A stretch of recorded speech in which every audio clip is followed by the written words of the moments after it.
કાળી ચૌદશ જેને આપણે નરક ચતુર્દશી તરીકે ઓળખીએ છીએ, પરંતુ આપને ખબર છે કે તેને નરક ચતુર્દશી કેમ કહેવાય છે? શાસ્ત્રોમાં આ પર્વનો શું છે ઉલ્લેખ અને કઈ કથા જોડાયેલી છે આ પર્વના મૂળમાં? આવો જાણીએ અનંત ચતુર્દશીનો પૌરાણિક મહિમા.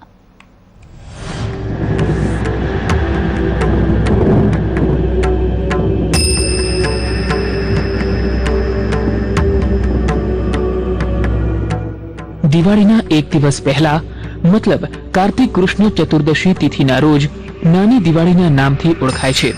આ તિથિને શાસ્ત્રોમાં નરક ચતુર્દશી બતાવાઈ છે.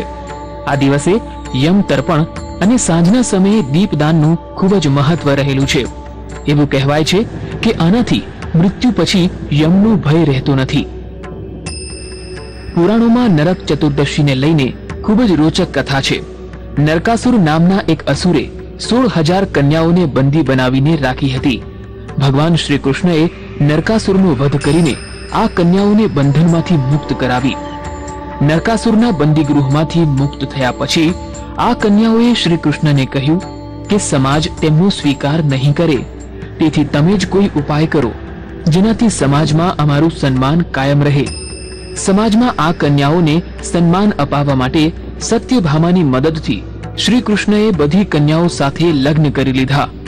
નરકાસુરનો વધ અને 16,000 કન્યાઓને બંધનમાંથી મુક્ત થવાના ઉપલક્ષ્યમાં નરક ચતુર્દશીના દિવસે દીપદાનની પરંપરા શરૂ થઈ.